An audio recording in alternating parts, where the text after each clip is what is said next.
At a Mercy Relief event held in Marine Parade, Senior Minister Goh Chok Tong gave his thoughts and comments on the Workers' Party's election slogan, towards a First World Parliament. One is the opposition will take out a shotgun, just fire away, hoping that one of the bullets may hit an issue which will resonate to the public. This is what I call the hot button issues. So any issue you can think of, they just fire away. A second trend which I can see is the populist issues. So you find some speakers reaching out to the voters by promising populist solutions. Reduce GST, reduce the duration in NS, and so on. You see? Generally populist sentiments. Third, which is a bit more serious, and this is the Worker Party's strategy. That's talking about a First World Parliament. So a First World Parliament is a powerful slogan. But what is the First World Parliament? So I took the liberty of checking up on the definition on Google. Because in Google you can find anything. Then lo and behold, there were only two references to First World Parliament. The first was by Lim Kip Siang, old Secretary General of the DAP, Democratic Action Party. He made his speech on the First World Parliament in 2004. Then second is Workers' Party's First World Parliament. So I do not know whether Workers' Party was inspired by the DAP First World Parliament or Workers' Party plagiarized the slogan of First World Parliament. No other references to the First World Parliament on Google. So that's a very surprising thing. So what is the definition of First World Parliament? It is Workers' Party's definition, meaning a critical mass of opposition in Parliament. So I think this is an issue which is worth joining. If I were campaigning, I would say joint issue, debate this.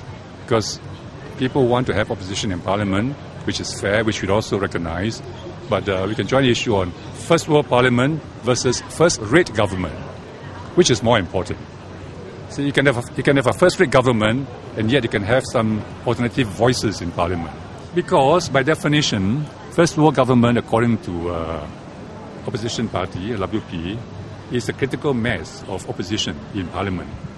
By that definition, almost every parliament in the world is a First World Parliament. That includes Zimbabwe. That includes Myanmar. But that excludes Singapore. So I laugh at that. Is that a First World Parliament by definition? So that is too simplistic. Just having opposition, is a First World Parliament. I think that's nonsense. And the main thing is Google has got no hit whatsoever on First World Parliament. The term doesn't exist. So it's just absurd.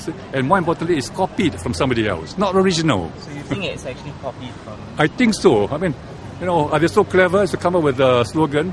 Well, they have to prove to me that they did not copy it. SM Goh went on to define what a first-rate government is. First-rate government is the government which produces results. First, it's got a vision. It must be able to deal with challenges. And then, most importantly, able to serve the interests of the people. Let's talk about economic growth. Can that first-rate government generate economic growth? It's not to emphasize growth per se. It is to emphasize creation of jobs. Without growth, there will be no jobs for the people. Then the kind of society that you want. Then in terms of giving people a voice in Parliament, do they have a voice in Parliament? If the Parliament consists of nothing but one party, then you can have a first-rate government, but Parliament is a bit weaker.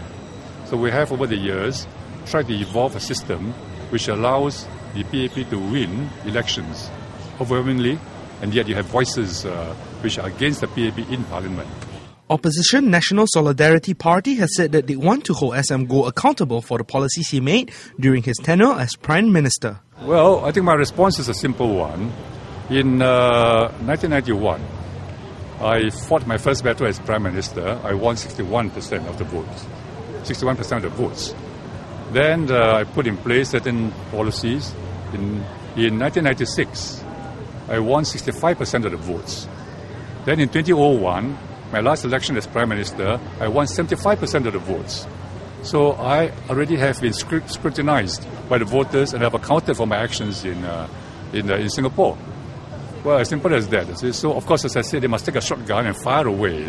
But I have already accounted for my time in Parliament to all Singaporeans. But so they are going on this argument that your policies eroded and corrupted Singaporeans' social values, social moral values. Well, then where have they corrupted? You see, I stood for, as I said in my speech just now, for a society of distinction. I've always spoken about a kinder and gentler society. I have graciousness as a very important theme of my agenda in Marine Parade. And of course, at the ages, I would agree that moral values of Singapore today are very different from the past because they evolved. Can you go back to the very conservative, puritanical values of the old days? That's not Singapore anymore. But we've got to safeguard moral values. That I agree totally. But the erosion, my fault, or is it society changes? And despite my wish, you can't stop it. So it's a good point for debate. So I am totally accountable for what I had done and for the tail effect of what I had done in the past. But the tail now is how many years since I left? I left in 2004, now it's 2011, so it's not bad if I got a long tail. The Okay. NSP also mentioned about the Swiss standard of living, your response to that, sir? You see, have they done their homework? We promised to achieve the then Swiss standard of living by the year 1999. Then means 1984 Swiss standard of living. We achieved it 4 or 5 years ahead of 1999.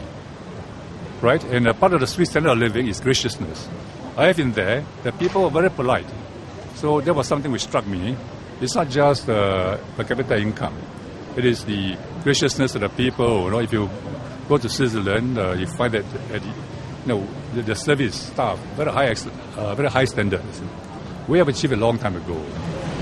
Can you respond to opposition comments that PAP has become more arrogant and also That is without basis. If anything else, PAP has become very much more approachable than before.